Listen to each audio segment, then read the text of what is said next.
Bonsoir à vous et bienvenue dans cette émission. Vous qui nous regardez ce soir, il est possible que vous souffriez de surpoids ou d'obésité. Il est en tout cas certain qu'autour de vous, le surpoids est un problème. Les derniers chiffres indiquent en effet que 42% des Suisses, presque la moitié d'entre nous, sont affectés. Et bien sûr, la sédentarité et le télétravail dû à la pandémie n'ont rien arrangé. L'enquête que nous vous proposons ce soir va plus loin que les habituels poncifs culpabilisateurs. Si tu es en surpoids, c'est que tu ne bouges pas assez, que tu manges trop, que tu manques de volonté. Il y a quelques mois, un document explosif, une présentation interne aux géants de l'agroalimentaire suisse Nestlé, a révélé ceci. 60% des produits fabriqués et vendus par le groupe ne sont pas bons pour la santé. Depuis plus de 20 ans, les principaux fabricants de nourriture industrielle savent qu'ils ont une lourde responsabilité dans l'explosion planétaire de l'obésité. Si vous êtes trop gros, ce n'est donc pas entièrement du fait de votre absence de volonté. Pire, les campagnes de marketing, les produits composés pour favoriser l'addiction visent aussi les enfants. Vous allez voir dans ce reportage, signé Françoise Weilamer et Philippe Mack, les forces en présence qui empêchent les efforts pour mettre fin à cette épidémie silencieuse. Nestlé a accepté d'être mis sur le grill pour cette émission. Cela mérite d'être souligné. Regardez.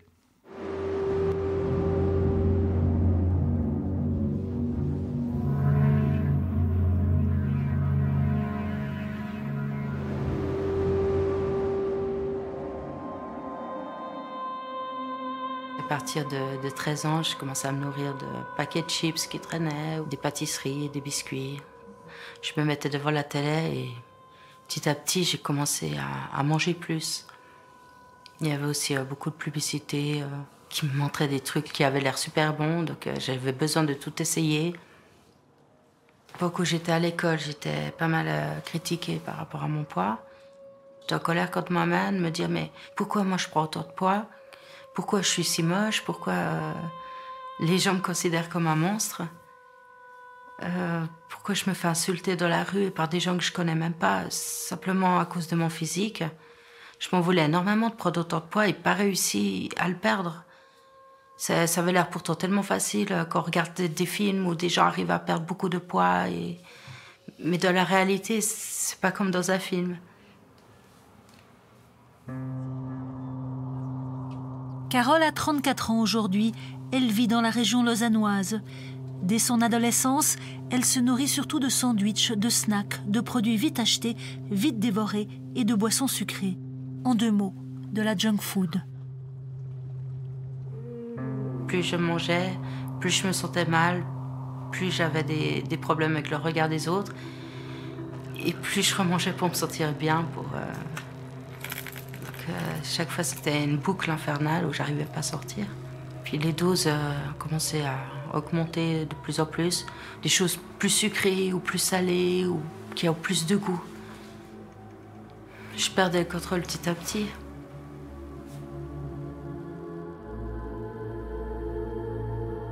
Le sel, le sucre, le gras.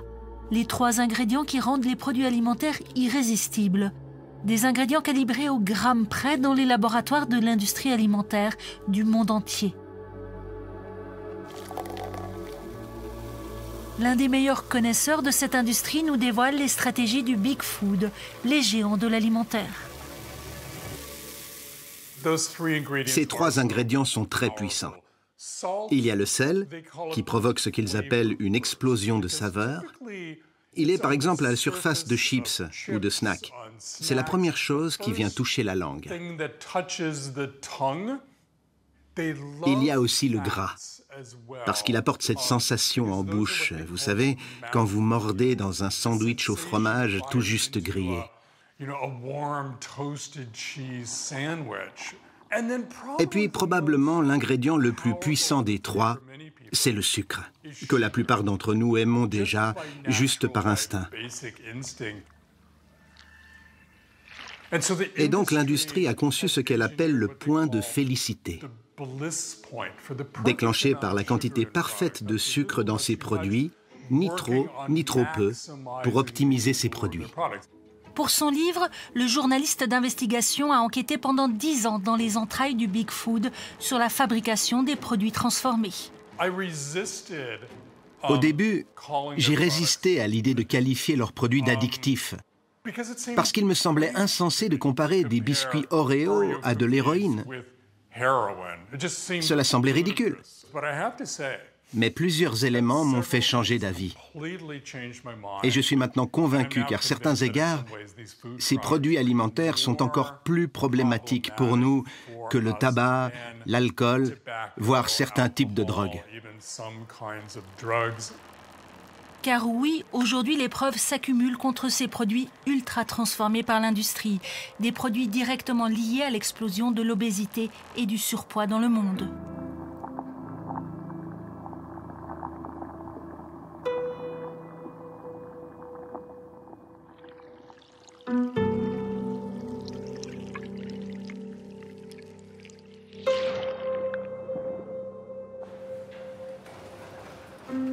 Carole est suivie par l'unité spécialisée en obésité du CHUV à Lausanne. Il y a 2 ans, elle a failli mourir de son obésité, pouvant à peine se déplacer et même respirer. Elle vient de subir une chirurgie bariatrique qui a drastiquement réduit la taille de son estomac. Voilà, je vous en prie, je vous laisse passer. Ce jour-là, elle est accueillie par une endocrinologue et une psychiatre. Installez-vous. La consultation multidisciplinaire du CHUV traite quelques 1500 patients obèses, dont 220 souffrent comme Carole d'une obésité extrême. On a vraiment une explosion de ces patients qui souffrent d'obésité extrême. Notre environnement, au cours de ces dernières décennies, a été profondément modifié avec un environnement qu'on dit obésogène. Dans cet environnement toxique, j'ai envie de dire un environnement toxique sur le plan calorique, où on est incité par des messages publicitaires ou par des offres promotionnelles à manger toujours plus, et souvent en moins bonne qualité, eh bien, je pense qu'au fond, notre liberté à nous d'individus, elle est ici entravée. En Suisse, on compte 42% de personnes en surpoids, dont 10% d'obèses. Il y a une conjonction entre l'arrivée de cette nourriture ultra transformée, de cette junk food, et la baisse de l'activité physique, l'augmentation du temps d'écran. C'est l'ensemble de cet environnement qui favorise l'explosion de l'obésité qu'on observe actuellement. Ce qu'on voit de plus en plus, en tout cas dans la littérature scientifique, c'est un lien très clair entre obésité et nourriture industrielle ultra transformée. Absolument. C'est vrai que les aliments ultra transformés sont des aliments qui apportent souvent des calories en quantité extrêmement importante et qui ne génèrent pas nécessairement un sentiment de satiété. Et ces aliments-là sont évidemment particulièrement pointés dans l'explosion de la prévalence de l'obésité. Qu'une spécialiste de l'obésité pointe du doigt des aliments malsains, c'est une chose. Que le numéro 1 mondial de l'alimentaire le fasse, c'est tout autre chose. C'est un tremblement de terre chez Nestlé, géant mondial de l'agroalimentaire. Un document interne à l'entreprise a fuité dans la presse. Document dans lequel le groupe admet qu'une majorité de ses propres produits sont mauvais pour la santé. Le document révélé par le Financial Times chiffre à plus de 60% les produits alimentaires Nestlé qui sont malsains, mis à part le café, les aliments pour bébés et les alicaments. Un document destiné aux cadres dirigeants comme base de réflexion sur la stratégie de la multinationale. Comment affronte-t-on une telle révélation à l'écho mondial? Nestlé nous a ouvert ses portes pour répondre à nos questions. Fin mai, il y a un document interne qui fuite, qui était publié par un journal anglais, le Financial Times, où une évaluation interne nous dit qu'en tout cas, plus de 60% des produits ne sont pas considérés comme étant sains. Est-ce que ça a été un choc à l'intérieur en se disant « mais mon Dieu, il y a plus de produits, bien plus que ce qu'on pensait, qui sont sous ce seuil d'aliments sains ». Ça a été une prise de conscience. Et puis, dès que cette prise de conscience a eu lieu, on s'est dit on doit faire quelque chose. Et donc, moi-même, je fais partie d'une équipe qui travaille actuellement sur un projet qui va être annoncé en 2022 pour voir quelle direction prendra notre gamme de produits chez Nestlé ici en Suisse et ailleurs dans le monde. Lesquels est-ce qu'on devrait garder? Lesquels est-ce qu'on devrait peut-être se départir? Et lesquels on peut reformuler. Et ça, c'est un choix une politique que vous suivez, peut-être je répète ma question, mais parce qu'il y a une vraie prise de conscience que certains de vos aliments sont malsains, ou parce qu'il s'agit de continuer à vendre et à rester le numéro 1 mondial? Je pense que c'est d'être là pour le consommateur, là où il est présentement. Et on a vu, particulièrement avec COVID, que les gens, la santé, l'immunité, c'est de plus en plus important pour eux. Les sucres, c'est quelque chose les gens sont de plus en plus conscients qu'il faut réduire sa consommation de sucre. Et nous, on est là pour accompagner le consommateur dans ce voyage pour mieux manger et rester en santé. Nestlé a déjà revendu certaines gammes de produits comme les charcuteries. Mais la multinationale suisse, comme les autres géants mondiaux de l'alimentaire, aurait pu changer de cap bien plus tôt. Nous sommes à Minneapolis, aux États-Unis, il y a plus de 20 ans, le 8 avril 1999. Une réunion secrète rassemble les dirigeants des 8 plus grands fabricants américains, dont Nestlé USA. Le thème de la rencontre, leur rôle dans l'une des plus graves crises de santé publique, l'épidémie d'obésité, qui ravage déjà les États-Unis. Ils sont de plus en plus inquiets quant à leur responsabilité, la responsabilité de leurs produits dans le surpoids de la population, les cas de diabète et même plusieurs types de cancers. Ils se réunissent et l'un d'entre eux, Michael Mudd, l'un des vice-présidents exécutifs de Kraft Food, l'une des plus grandes entreprises de toutes, se lève et explique la situation. Nous ne pouvons pas prétendre que l'alimentation ne fait pas partie du problème de l'obésité. La seule chose qu'on ne peut pas faire, c'est de ne rien faire.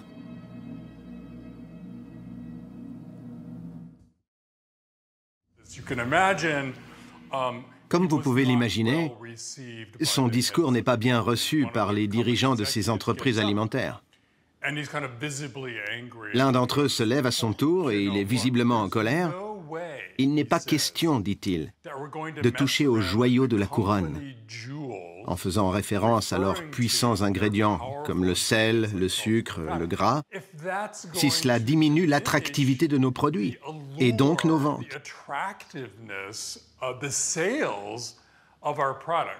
Et cela définit encore la position de l'industrie aujourd'hui, qui est de dire « nous sommes des entreprises, nous ne sommes pas des philanthropes ». Notre but est de faire de l'argent en donnant aux gens ce qu'ils veulent. Pas question donc pour ces grands fabricants de changer quoi que ce soit, nous allons le voir. La réunion s'achève abruptement, mais elle révèle un fait capital. À partir de ce moment, nous savons qu'ils savent qu'il y a de graves conséquences sur la santé des consommateurs, qui deviennent dépendants de leurs produits. Ils ne pourront plus le nier.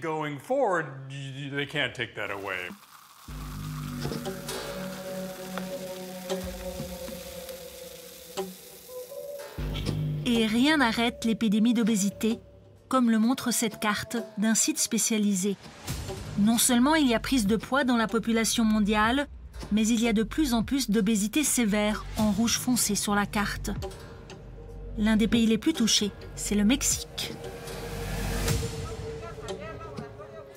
Un pays emblématique avec plus de 3/4 des adultes en surpoids ou obèses.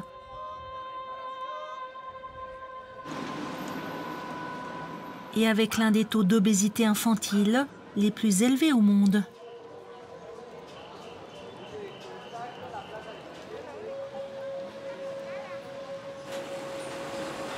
Dans les épiceries, pas moyen d'échapper à la junk food qui occupe presque tous les rayons.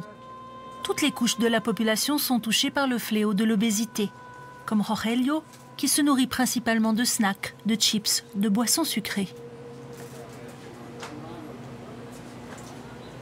Depuis que je suis petit, je mange ce type de nourriture. Ma mère ne m'a jamais dit de ne pas manger ça et de manger plutôt des fruits. Elle m'a toujours dit, si tu aimes ça, alors mange-le. Chauffeur de taxi, il passe parfois 12 heures de suite dans sa voiture.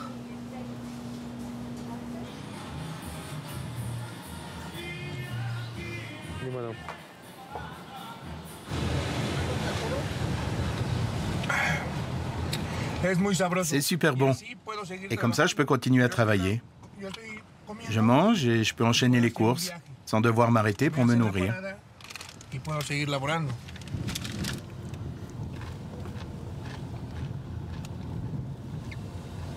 À la maison, c'est la plupart du temps le même régime.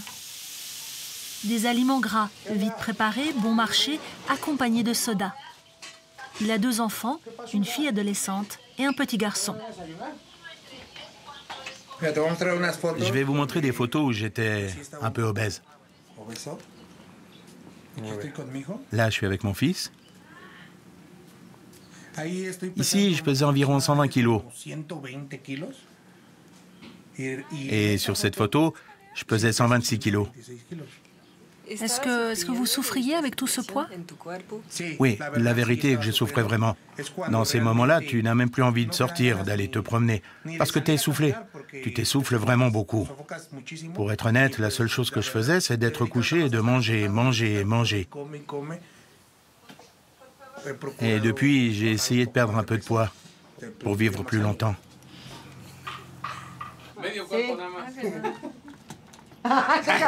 Ce soir, c'est la fête d'anniversaire de la grand-mère. Autour de la table, plusieurs générations, mais une même préoccupation. Je m'inquiète beaucoup pour l'alimentation des enfants aujourd'hui. La vérité, c'est qu'ils ne mangent plus de légumes. Je vous le dis parce que je fais souvent la cuisine pour la famille. Je fais des légumes, mais les enfants n'en veulent pas. Ils me brisent le cœur. En tant que mère, je me dis, mon fils est petit, il ne va rien lui arriver. Qu'il mange cette nourriture, ce n'est pas grave. Mais non, il y a un problème, parce qu'il y a beaucoup d'enfants obèses. Il y a beaucoup d'obésité infantile. Je travaille dans un marché et cela me fait beaucoup de peine de voir qu'il y a de jeunes mères qui, au lieu de donner un fruit à manger à leurs enfants, leur achètent des beignets au sucre et une boisson au chocolat Nesquik pour leur petit déjeuner. C'est leur petit déjeuner et cela me fait beaucoup de peine.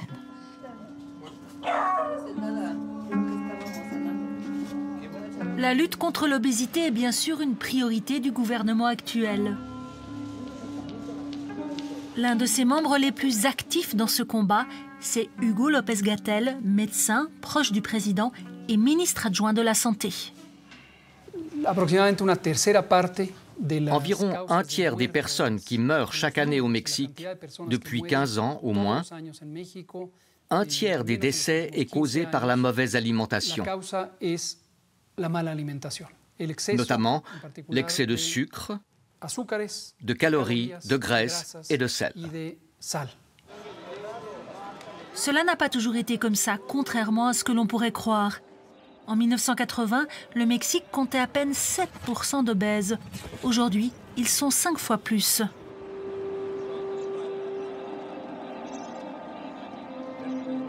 Entre ces deux dates, un changement radical, l'ouverture presque sans limite au commerce international.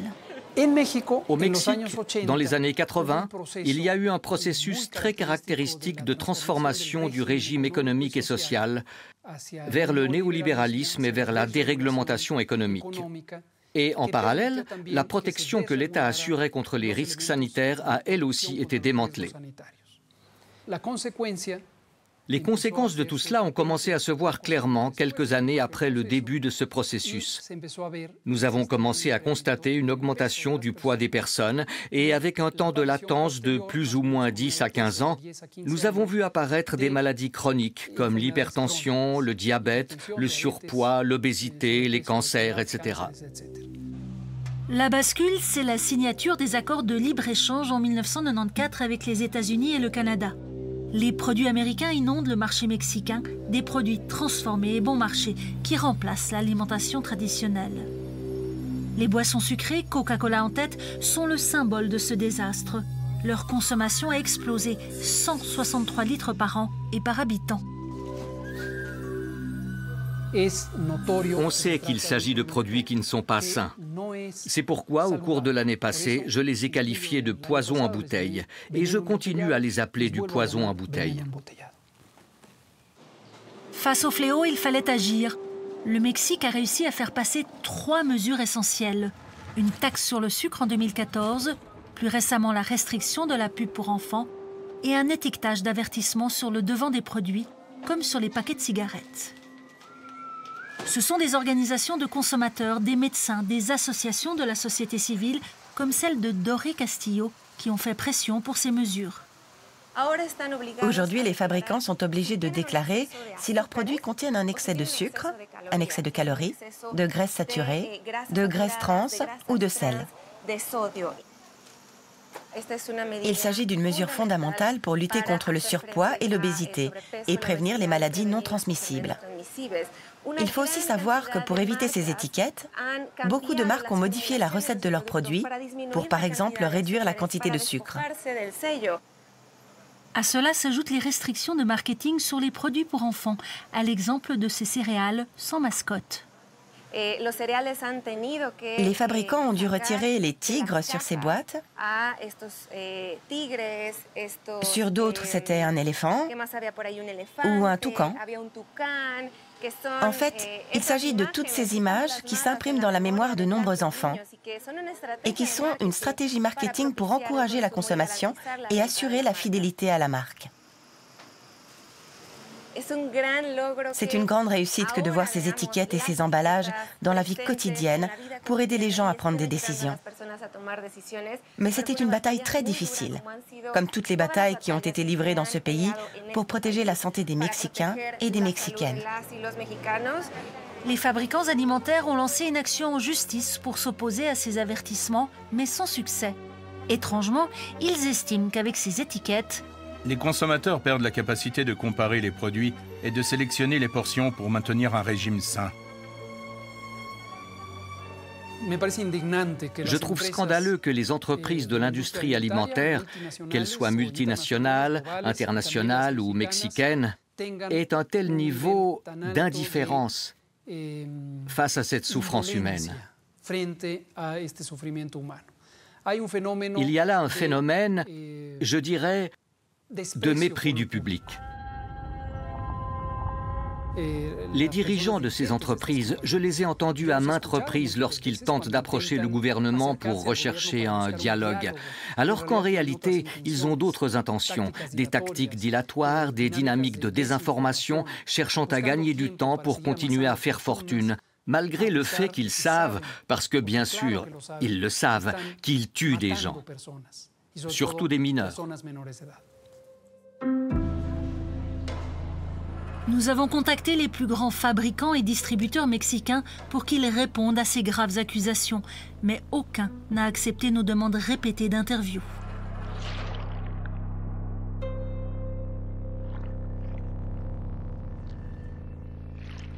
En Suisse, on est dans un tout autre registre. Ici, pour lutter contre l'obésité et le surpoids qui coûtent plus de 8 milliards de francs par an, pas de contraintes légales comme au Mexique. Prenons l'exemple de la taxe sur les boissons sucrées. Elle a désormais été adoptée par plus de 50 États dans le monde, y compris par des pays européens comme la France ou le Royaume-Uni. C'est un outil qui marche. La démonstration avec une bouteille de Fanta achetée en Grande-Bretagne qui a adopté une taxe.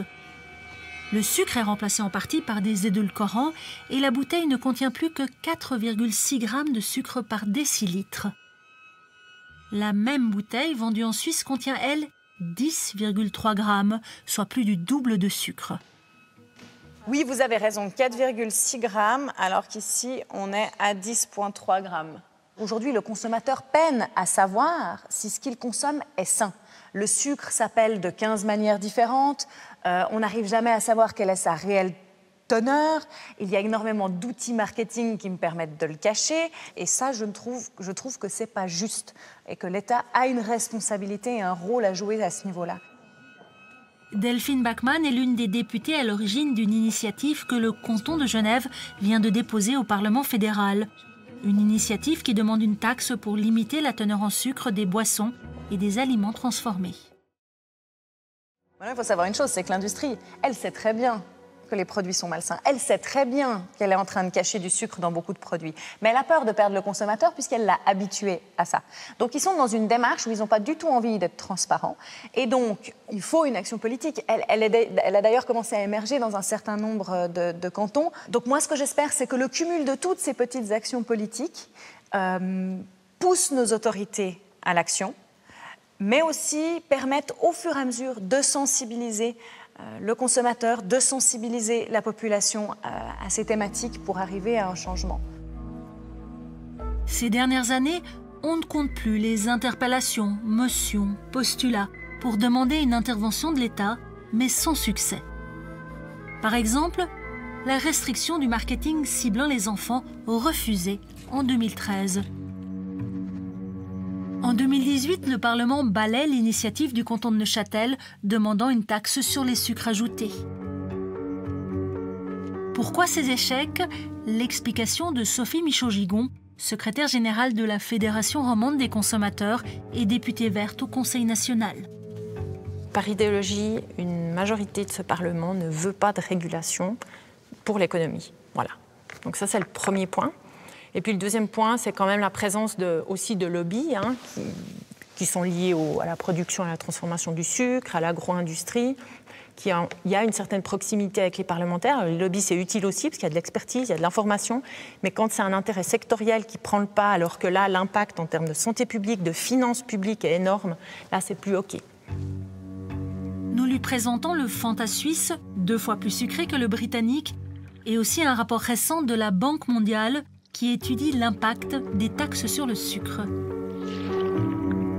La taxation des boissons sucrées est recommandée internationalement comme un élément prioritaire de la prévention et le contrôle de l'obésité. Mais c'est des exemples extrêmement parlants. Mais aussi, le rapport de la Banque mondiale est édifiant. Il dit c'est vraiment une catastrophe, le sucre caché, et il faut le diminuer simplement en termes de santé publique et de finances et de santé de la population. Mais ça ne va pas toucher la majorité du Parlement. Et pourtant, la Banque mondiale, excusez-moi, ce n'est pas la FRC, quoi. On peut... vous voyez. Cette majorité du Parlement, comment explique-t-elle son opposition? Nous l'avons demandé à 10 élus de droite et du centre, tous membres d'un lobby très actif, le groupement d'information sur les boissons rafraîchissantes, ou plutôt les boissons sucrées, car c'est Coca-Cola, Rivella, Red Bull et Ramsayer qui en font partie. Ce groupement affirme participer de manière active et transparente au débat politique et social. Et pourtant, sur 10 demandes d'interview, nous avons reçu 10 refus. Visiblement, le sujet dérange.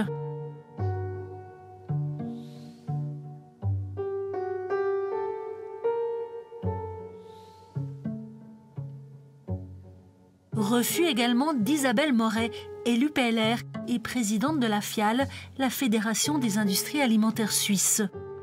Tous nous renvoient non pas à un représentant du peuple, mais à celui de l'industrie, Lorenz Hirt, directeur de la Fédération des industries alimentaires suisses. C'est une responsabilité commune de l'industrie, de la Confédération et des consommateurs eux-mêmes qui doivent aussi y mettre du leur.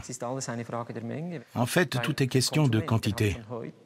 Le consommateur a par exemple aujourd'hui le choix entre un yogourt à 12 grammes de sucre et un yogourt à 6 grammes. S'il veut faire un choix éclairé, comme vous dites, aujourd'hui, il peut le faire. Mais il n'agit pas en conséquence. C'est ça le problème.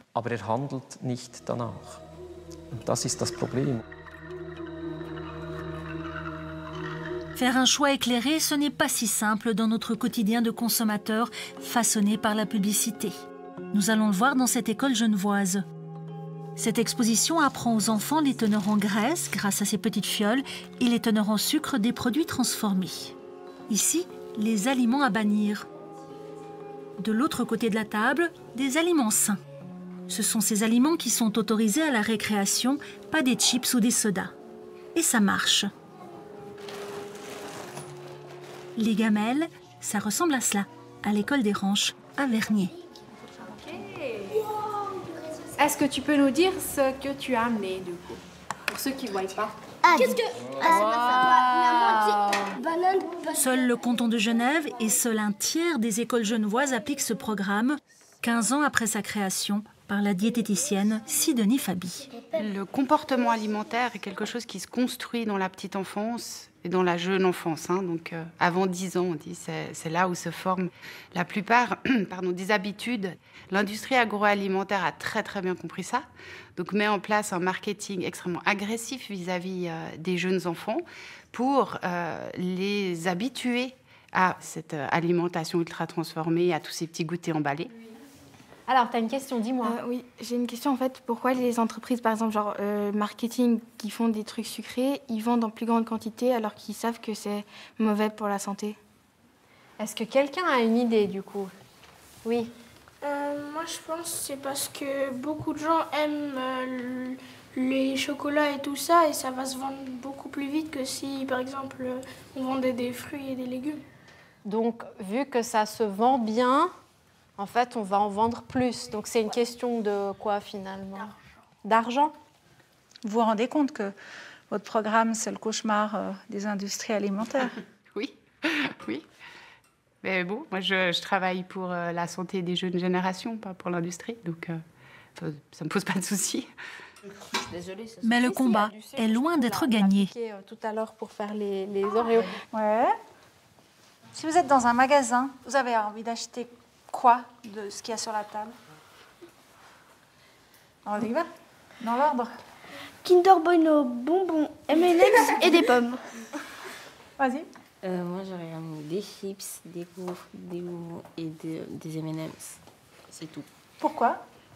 Je sais pas, parce que ça m'a l'air bon. Moi, ça donne envie. C'est ça? Moi, tout ce qui est de ce côté de la table. Ouais. Alors, on continue? Moi, j'aurais envie du Kinder Bueno, des Oreos, des M&M's, du Capri Sun et de l'Ice Tea. Craquer pour du sucré, du salé, du gras, nous l'avons tous fait. Mais pour certains, comme Rebecca, cela peut devenir un problème de santé. Cette jeune vaudoise souffre depuis 20 ans d'un trouble alimentaire compulsif. Pendant longtemps, elle avait régulièrement ce qu'on appelle des crises de boulimie. Elle mangeait une énorme quantité d'aliments pendant une courte période de temps.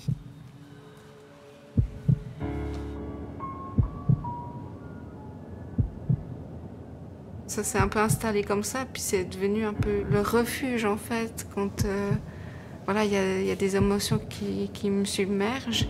Et parfois à l'intérieur, c'est un peu la catastrophe.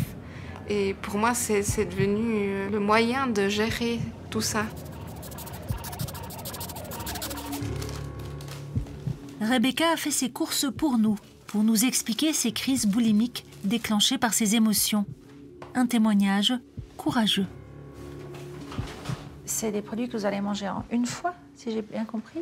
Alors, peut-être pas la totalité, mais une grande partie, oui. C'est-à-dire que vous allez, dites-moi un petit peu comment ça se passe, vous commencez par quoi voilà. Là, je commencerai par les raviolis. Donc ça, c'est les raviolis à la viande, ouais. Avec la crème. Vous rajoutez l'entier. L'entier? Oui. Et le gruyère. Entier. Non, entier aussi. La totale. Tout doit disparaître. Tout doit disparaître. Oui. Et puis après, vous arrêtez un moment ou vous continuez? Ça dépend de mon estomac, s'il peut encore accueillir quelque chose. Bon, déjà, les petits, ceux-là, ils ont déjà été mangés en trajet. D'accord. En entier. En entier. Oui, oui. Ouais.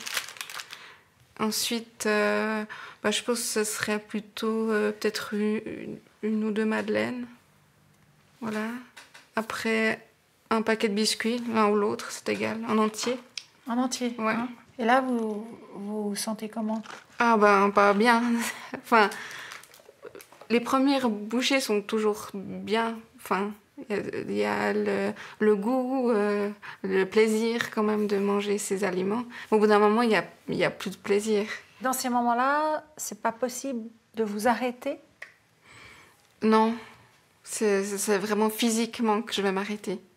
Quand l'estomac, il peut plus, puis que je sais presque plus comment me mettre pour pas avoir de douleur. Est-ce qu'il y a une certaine honte? Oh, beaucoup. Ouais. Très grande honte. C'est pour ça que je le ferai en cachette. Pour moi, c'est une honte, parce que c'est vrai, personne ne me demande de manger ça, et puis c'est des quantités beaucoup trop grandes. Pourquoi vous nous le racontez aujourd'hui? Pour moi, je pense que ça fait partie de mon chemin, de le dire à haute voix. C'est aussi l'assumer. Assumer, dire oui, j'ai un problème, mais j'essaye de m'en sortir et de trouver d'autres solutions. Et aussi de dire aux gens, c'est pas si simple, c'est pas qu'une question de volonté. Et oui, il y a beaucoup de choses qui se passent à l'abri des regards. Rebecca est allée chercher de l'aide, elle aussi, auprès de la consultation de l'obésité du CHUV à Lausanne. Avec une psychiatre, elle travaille sur sa relation avec l'alimentation pour mettre un terme définitif à ses crises de boulimie. Comment ça va depuis la semaine passée? Et ça va. L'ingestion est tellement rapide et le type d'aliment aussi est choisi. Fréquemment, c'est des aliments qui génèrent un peu une espèce d'excitation, une envie. C'est des fois des aliments sucrés, gras. Et puis, dans ces moments-là, la personne se sent en effet hors de contrôle, c'est-à-dire qu'elle ne peut pas s'arrêter. La perte de contrôle face à la consommation de certaines substances a fait l'objet de nombreuses expériences. Sera, par exemple, apprend vite qu'en appuyant sur une pédale, il est récompensé par une dose de sucre et sa consommation devient frénétique. Une expérience semblable a montré que des rats préféraient le sucre à la cocaïne. Le pouvoir du sucre est bien plus important que celui que nous avons toujours cru. C'est une réalité et cette expérience ne vient que de le conforter. Benjamin Boutrel est le responsable de l'unité de recherche en neurobiologie des troubles addictifs et alimentaires du CHUV. Sa spécialité, ce sont les mécanismes de l'addiction et de la perte de contrôle. Les adaptations que l'on peut mettre en évidence dans le cerveau d'une personne qui a perdu le contrôle sur sa consommation de nourriture riche en sucre, riche en gras, sont tout à fait comparables aux adaptations que l'on peut mesurer chez une personne dont le comportement est caractérisé par une consommation excessive et incontrôlée d'alcool, de cocaïne ou même de tabac. On peut assez légitimement proposer un parallèle entre l'industrie agroalimentaire et l'industrie du tabac dans la façon avec laquelle ils ont optimisé leurs produits, modifié la nature même du produit, l'ultra-transformation pour l'industrie agroalimentaire, l'ajout d'agents de texture, de goût, d'optimisation de l'efficacité de la nicotine pour le tabac, avec comme objectif final de pérenniser des consommateurs, voire peut-être d'accroître leur part de marché.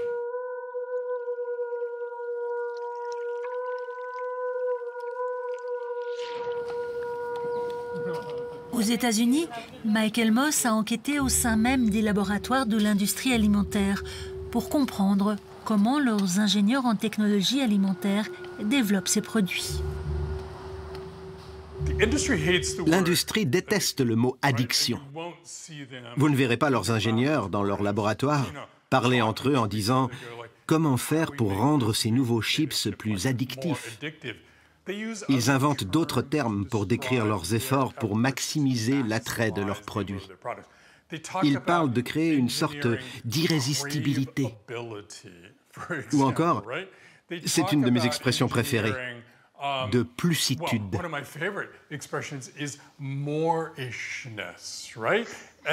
Pour en quelque sorte nous amener à vouloir plus et encore plus de leurs produits. Ces fabricants ciblent-ils délibérément les consommateurs vulnérables?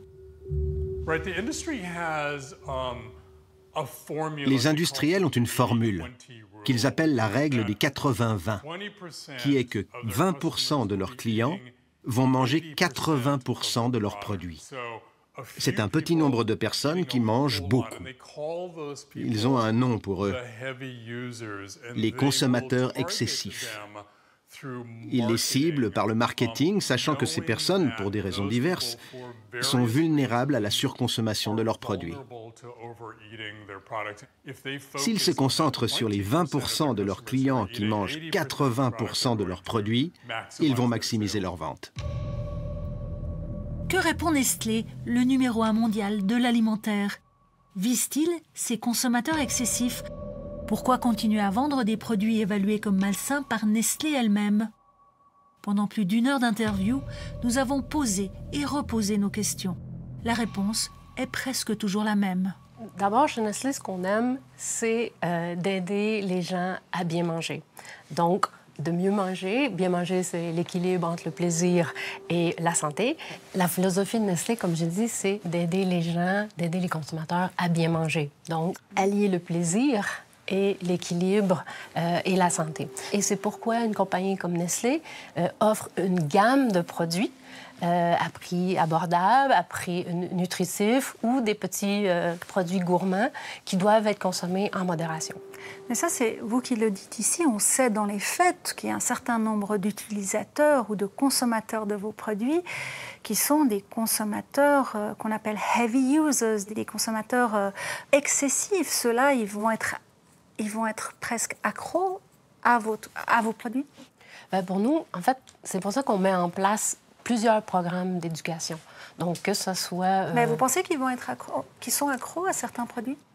Accros? Non, je crois pas. Je pense que... Non, en tout cas pas aux produits Nestlé. Je crois pas qu'ils sont développés dans cette optique. Comme je dis, on développe des produits pour s'insérer dans une alimentation saine et équilibrée. Les fabricants ont chacun des stratégies différentes pour capturer une part de nos estomacs. Mais pour Michael Moss, les consommateurs plus vulnérables sont essentiels à leurs affaires.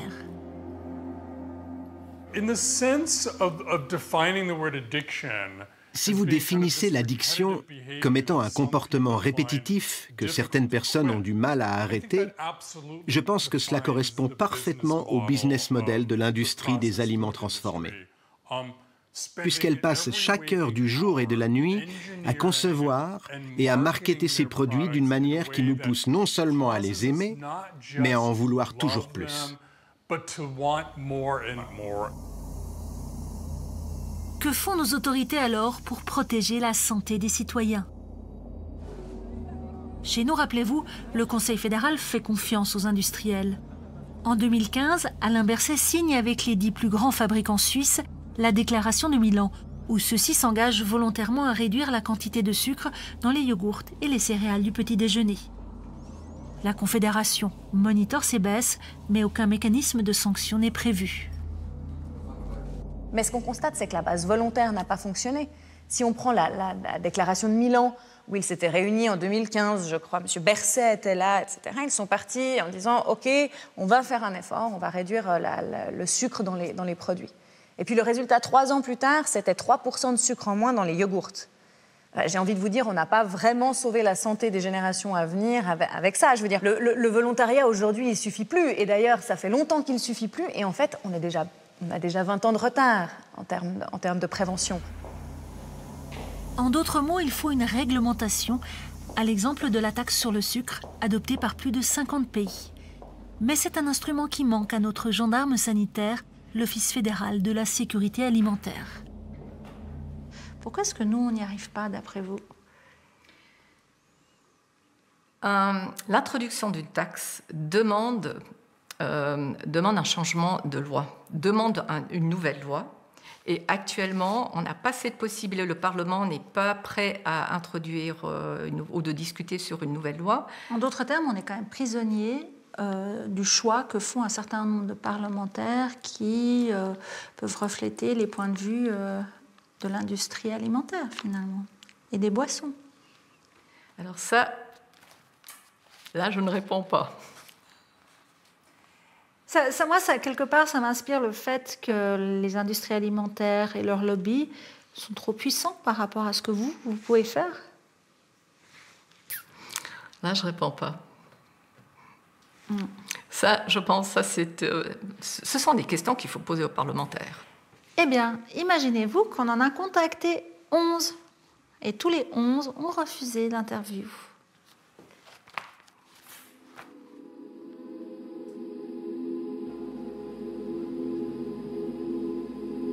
On retrouve donc Lorenz Hirt, le représentant de l'industrie qui s'exprime à la place des élus du peuple. Lorenz Hirt, qui était à Milan en 2015 avec les 10 plus grands fabricants alimentaires suisses. On peut faire confiance à l'industrie pour changer d'elle-même. Je pense qu'en Suisse, on peut le faire. On serait un modèle incroyable alors. Non, je pense que nous avons aujourd'hui une culture de la discussion, aussi avec les organisations de protection des consommateurs, et nous travaillons vraiment à des solutions sur différents sujets. En fin de compte, il s'agit de fabriquer les produits que le consommateur attend et qu'il honore par un prix en magasin. Faire confiance à l'industrie, c'est aussi ce que le gouvernement suisse a recommandé au Mexique, aussi étrange que cela puisse paraître. L'épisode que nous allons vous raconter s'est passé au sein de l'Organisation mondiale du commerce, qui s'occupe des règles du commerce international. Lors d'une réunion en mai 2020, la Suisse s'est opposée à la loi mexicaine qui oblige les fabricants alimentaires à déclarer les excès de sucre, de sel, de graisse. Souvenez-vous de ces étiquettes noires sur le devant des produits. Pourquoi donc la Suisse s'est-elle mêlée de cela ? Obtenue grâce à la loi sur la transparence, des dizaines de mails internes à l'administration fédérale révèlent que c'est principalement sur demande de Nestlé. Ainsi, ce mail envoyé par le département des Affaires étrangères au secrétariat d'État à l'économie, le SECO. J'ai pu parler ce jour avec qui m'a confirmé la gravité du problème et l'urgence d'une intervention, raison pour lesquelles Nestlé s'est adressé au SECO directement pour demander l'appui de la Suisse officielle. Le SECO, le secrétariat d'État à l'économie, a refusé notre demande d'interview. Mais pas Nestlé. Donc, nous, on était d'accord avec l'objectif de la loi, qui était de diminuer les taux d'obésité et d'aider le consommateur à mieux manger. Là où on n'était pas d'accord, c'était l'exécution, la mise en œuvre de cette loi, parce qu'elle n'aide pas le consommateur à faire des meilleurs choix.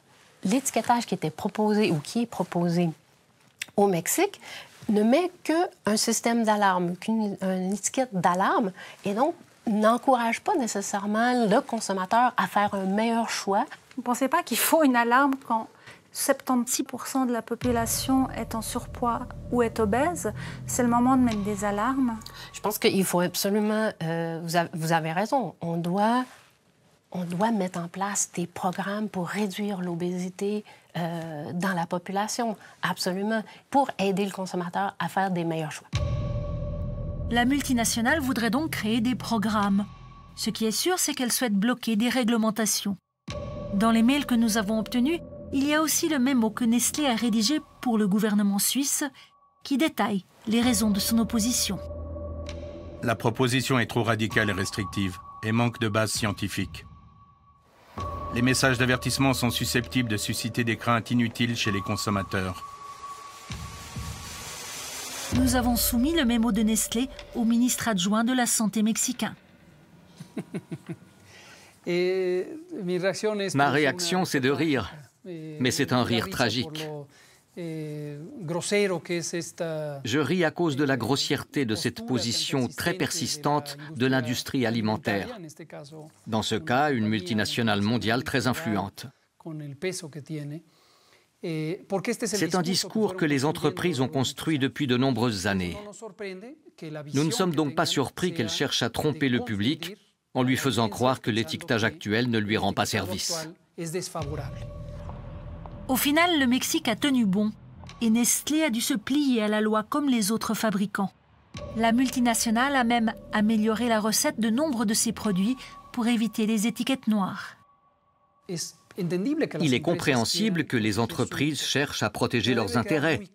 Mais il doit être très clair que l'intérêt économique, l'intérêt privé, ne peut être placé au-dessus de l'intérêt public. C'est pourquoi nous parlons de séparer les intérêts économiques du pouvoir politique. Le pouvoir politique d'une nation souveraine comme le Mexique consiste à protéger, défendre et promouvoir l'intérêt public. Protéger l'intérêt public, c'est notamment protéger les plus jeunes. Cela fait 27 ans que la doctoresse Farpour-Lambert s'occupe d'adolescents et d'enfants obèses. Des patients que cette pédiatre accompagne tout au long de leur combat pour s'alimenter plus sainement. Pour moi, ce qui me touche le plus, c'est le fait qu'on manipule les enfants. Les enfants sont victimes de ce système alimentaire. Ils n'y peuvent rien, en fait. Et puis souvent, on met la faute sur les parents en disant « oui, mais les parents ne font pas le bon choix, ils achètent que des choses malsaines ». Mais il faut savoir quand même, pour les parents, c'est très difficile de faire le bon choix. S'il faut commencer à retourner toutes les étiquettes et aller dans le détail, on ne s'en sort pas. Donc, je pense qu'on va là à l'encontre des droits humains, des droits de l'enfant. Et on peut se poser la question, en effet, jusqu'où ira-t-on ? Jusqu'où est-ce qu'on sera prêt à sacrifier une génération, voire deux ?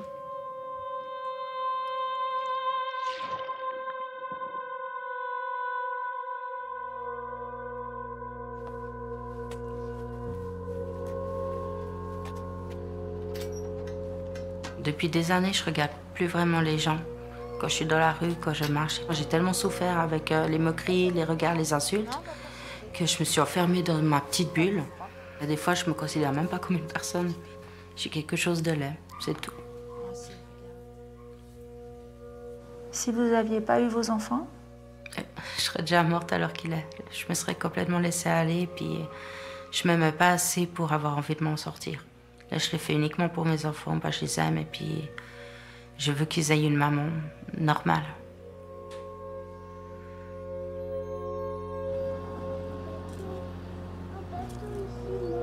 C'est un bateau, ça? Ah, un voilier. Ah oui, mais là, ce truc-là-bas... Un mot encore, j'évoquais en début d'émission les effets de la pandémie sur le surpoids. Selon la caisse maladie Visana, un quart des Suisses a constaté une augmentation de poids due à la sédentarité. Une étude menée sur près de 30 000 enfants suisses, publiée à la fin 2021, constate que 17,2% des enfants et adolescents sont en surpoids. Cette catégorie est d'ailleurs surreprésentée dans les familles socialement défavorisées et issues de l'immigration. Excellente soirée à vous, très belle semaine et prenez soin de vous.